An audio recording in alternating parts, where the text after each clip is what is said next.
Today I'm doing a video response to Patrick David. He's a very successful Iranian-American entrepreneur. Big fan of Patrick. He has a platform called Valuetainment that I consume a lot. Also a successful entrepreneur on the insurance sector. He founded a company, a very successful company regarding insurance. And now he is a minority owner of the New York Yankees. I'm a big fan of baseball, so also I got to know that.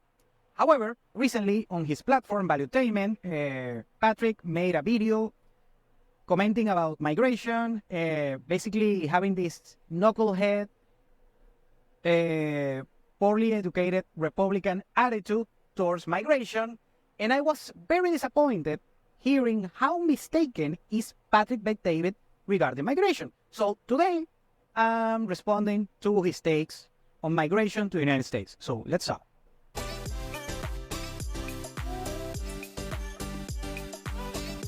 Welcome to Venezuela Insider, the only place in Venezuela for expats, digital nomads, entrepreneurs, investors, travelers, and related internationals. For more information, venezuelainsider.com. Before I start, I have to say that I'm a very big fan and admirer of Patrick David, and I know this is a standout gentleman. He's way more successful than I am, so good for him. However, I believe strongly that he's very mistaken regarding his takes about migration to the United States. And that comes a little bit hypocrite because he's a migrant himself. He and his family migrated from Iran during the Ayatollah revolution over there, and then they went to a refugee camp in Germany, I believe, and after that they migrated to the United States. Now, I have my notes here why he's terribly mistaken regarding migration to the United States. So today I'm gonna give each take for that. I'm gonna leave the link of the Patrick David's video on Valuetainment on the description below in order to watch it yourself and get your particular take. Okay, first I want to start by the part that he's supposed to be a libertarian. He prides himself of being a libertarian, an entrepreneur, that he trusts the free market, capitalism, and so on. Now, the solution that he wants a draconian, drastic solution in order to end migration to the United States is totally against free market and libertarian ideas, because migration is another thing that the market should solve. When you go to a country, you're going because there are opportunities over there. No one is going to another country to be poor or just receive handouts from a different country, because that doesn't happen. Also, migrating is like being an entrepreneur because it's a high risk activity with a low probability, and it's very hard. I mean, no one wants to leave their home country. For instance, I don't want to leave this beautiful city, and I don't want to live in the United States, by the way. Nice country, great country, love the people from the US. However, on this particular case, I'm not in favor of Patrick David, because this is something, migration is something that the market itself should solve it.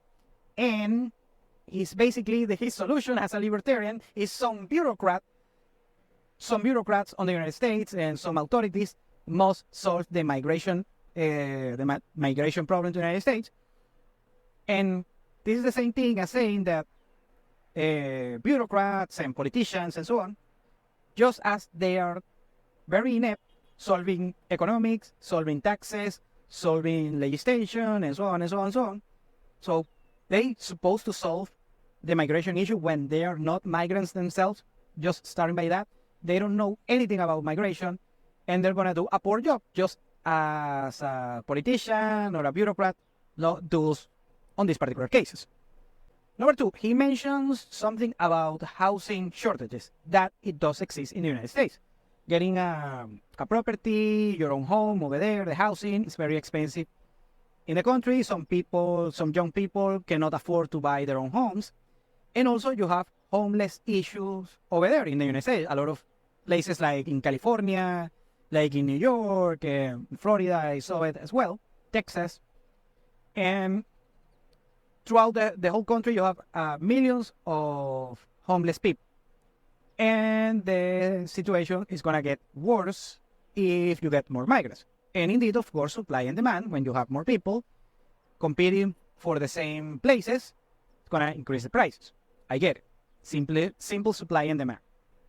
Now, the housing shortages in the United States is not because of migrants. It's because, yet again, bad policies, bad economic policies, and bad construction policies. In the United States, there's a lot of regulation regarding building new homes, in order to favor just a handful of investors, big shot investors, people like BlackRock, people who manage that kind of, big capital over there, billions and in some cases trillions of dollars. They manipulate the markets, and of course they make profits, and also the legislation and the regulation in order to build new homes is very stupid. It's like a retard is making these regulations, and that makes harder, less efficient, and more expensive in order to build new homes in the United States. And that's why you have, and of course you have people, the homeless people over there. There are drug addicts and so on, also some war veterans. And of course, those are personal decisions of the homeless people. Meanwhile, you have people that come to the United States without nothing, and over the span of a decade, they own 2 or 3 homes because they work hard, and that's it. And they make great decisions despite having all of the odds against them. So that's a message to Patrick David. Actually, himself and his family did the same thing. So I don't know. Other thing I have to mention is, okay, the United States doesn't have space for all of the migrants. Well, funny thing though, I saw a study years ago where you can fit the entire population of the world, not the entire migrants, the entire population of the world on the state of Texas with a decent population density. So everyone on the entire population of the world can fit comfortably on the state of Texas alone, leaving the rest of the United States uninhabited. And in order to solve the housing shortages, libertarian economics, free market capitalism, let people do their own thing, let the people build homes. Believe me, there are going to be some entrepreneurs, they're going to build you homes with the right cost structure, and they're going to solve everything. But the issue is always politics, regulations, and narrow-minded people, like in this particular case, Patrick Bet-David. And believe me, I'm doing this from the heart. I love Patrick Bet-David. I love his stuff.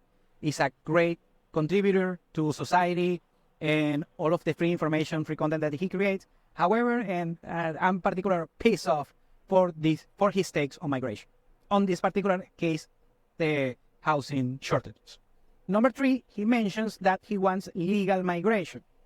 Now, I don't know how known Patrick is, how well educated PBD is regarding the legality of migration. I'm going to explain something. Migrating to the United States legally is next to impossible unless you are rich or well connected, like everything else in life. For instance, Patrick mentions that most of these people are not engineers or high-skilled people. Well, I'm going to give you the opinion, the take of myself, a petroleum engineer with a master's degree and speak several languages. So technically, I'm a high-skilled professional. And I'm going to tell you why I will never work in the United States. Well, I'm not going to work. I mean, I'm an entrepreneur myself, so I don't want to work for anybody. But the reason why I never work in the United States, and here's why. Because legally, it's impossible, that it's not worth the hassle. You have the H-1B visas for high-skilled people. There are only 65,000 per year, and they are made randomly throughout a lottery that in order to be granted access to that lottery, a sponsor, an employer, has to pay around $5,000 in fees, legal fees and so on, in order to put you on that particular lottery. And after that, it takes a whole year in order to see if you won that lottery. So the process of getting legal migration, legally migrating to the United States, it's next to impossible. The other thing is paying a very high college tuition that is more expensive for internationals. And the whole bureaucratic process is dreadful, it's terrible. There is no a coherent legal way in order to migrate to the United States. I'm not saying, by the way, this is not a voucher in order to migrate legally to the United States. Now, as a Venezuelan, there is a loophole, but it's not a loophole, it's a law right now humanitarian parole because Venezuela is a poor country. And some people are taking advantage into that. You have to fill certain criteria. You need a sponsor over there, a family, let's say a family member, and you can migrate to the United States. So if I wanted to migrate legally to the United States, I could do it using that mechanism. Patrick mentioned himself that in the 70s, on the 80s, I don't know when he migrated to the United States, he did it because he was on a camp, a refugee camp, waiting to the visa to be approved. Many times those visas are not approved, and many times actually those programs to get the visa for migrating for humanitarian causes are canceled out of the blue. That happened during 9/11. And the legal structure for migration in the United States is one of the worst in the world. And people still want to migrate. Supply and demand, baby. So if they cannot find a legal way in order to migrate to the United States, and also you have the 90-day fiancé visa that people marry an American citizen in order to migrate legally to the United States. So we know a lot of frauds in that particular regard. So very good. I mean, I, of course, recommend everyone to migrate legally to another country. However, it is what it is, supply and demand. These people are pursuing a dream. And if you don't give them a legal mechanism, they're going to take illegal mechanisms. And it's very petty the way Patrick Bet-David described this particular affair. Number 4, he also mentions that the United States is a company, a 25 trillion company, and he compares with Apple, that Apple has a $3 trillion US dollar market cap, and hence working over there is very cool. So I'm gonna sneak into the Apple home office or home building, something like that, in order to get a job. And that's the most stupid thing that I heard Patrick Bet-David ever said. And he's a very smart man. So disappointed me a lot. A country is not a company. A country is a market. United States is not a 25 trillion company. It's a 25 trillion market. It's different. Supply and demand, libertarian economics, Austrian economics. People that go over there to the United States go because they know they work harder, they work better than the average American. So they get job opportunities because they are better employees than the average American. I know that in America you have millions of very high-skilled, smart people. Shout out to them. I work with some of them, so I'm very glad to know the standout American people, workers, and entrepreneurs. However, in this particular case, it's just sounding stupid, Patrick Bet-David. I don't know. It's disappointing me because he's a very smart man. You cannot go, of course, they go over there because they work harder and they're more efficient to the economy than the average American worker or the low-end average worker. And that's why they're going to have opportunities, because after they migrate illegally, they are going to get opportunities in construction, in services, in farming, and so on and so on and so on. So are more valuable to the free market that the United States is supposed to be than some American employees. And that's why they get opportunities. And that's it. Number 5 is entrepreneurship. You know that migrants are 3 and 4 times more likely to become entrepreneurs because the process of becoming an entrepreneur is hard by itself. Patrick Bet-David should know that. And he knows that, by the way. Well, the thing is that on these migrants, you have potential people, the next founders of the big companies. You know that in Silicon Valley, over 50% of the founders and the partners of these, startup companies, tech companies, more than half are migrants or descendants of migrants. Their parents are migrants themselves. So these people, very hardworking people, usually the migrant is very hardworking. It has higher entrepreneurship rates, 3 or 4 times, higher success rate as an entrepreneur, and they do it with less. And that's the essence of being an entrepreneur. So this is something I don't understand about Patrick Bet-David being him an entrepreneur himself, a successful entrepreneur himself, being a migrant. So I don't understand that. So something that bothers me a lot. And also, if you think about the crime rate, because migrants are criminal people, actually, the domestic people is way more prone to committing crimes on those countries. Something around, I don't know the exact number, but it's around 3 or 4 times the domestic citizen is more likely to commit a crime than the migrant. So there is no excuse on this particular field, migrants are good for the economy overall. And lastly, I'm just going to say this. This is a very petty comment about Patrick Bet-David. I know he's first a very successful man. I like him a lot. I don't know him personally, by the way, but I like him a lot.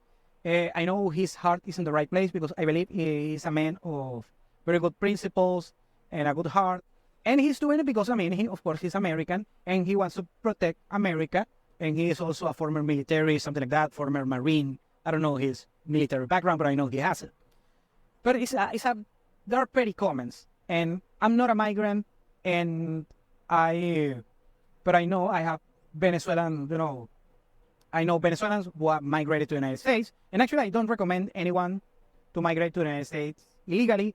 And if they're doing legally, do it with a reason, not do it just because, Disney or Apple or Amazon or stuff like that, or Walmart. And it hurts me a lot to hear these petty comments. I know the migration issue is being terrible managed by the U.S. authorities.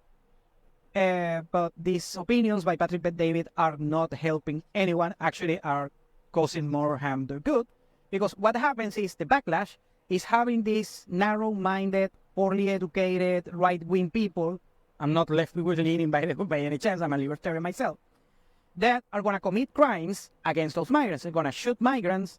They're going to commit hate crimes over there because everyone in the United States, especially in Texas, they can own a gun, so they can, some just, crazy Iraq, Afghanistan, former Marine, something like that, can come with an assault rifle and kill a bunch of Mexicans or kill a bunch of my own Venezuelans. That already happened, by the way. That's what I am pissed off. And someone on this particular profile can watch Patrick Bet-David's video and say, you know what, I'm going to kill some migrants. And this is very dangerous. So please, Patrick, reconsider yourself. It's very irresponsible, all of the comments, the remarks that you made. And please, I hope you take the right path yet again, because I know you're a very successful man, and I know you're a very good man. But you are terribly mistaken, and that can cost someone else's life, a migrant's life, and can be a fellow Venezuelan. And that's why I'm making this video, because maybe with this particular video, I can save someone's life, a migrant's life, because they have it very hard, because most of these people don't have anything. So I don't want someone like Patrick Bet-David, who is a millionaire and he lives a very comfortable life. Someone like him, give these poor migrants extra trouble, extra problems, and maybe threaten this life. So that's my take. I know this is not my typical positive goodbye video, but something I had to be done. Thank you for listening. I cannot wait to read your comments below. Thank you for watching Venezuela Insider. Please like, share, and subscribe. Follow us on social media. If you want to work with us, VenezuelaInsider.com. Thanks again and have a nice day.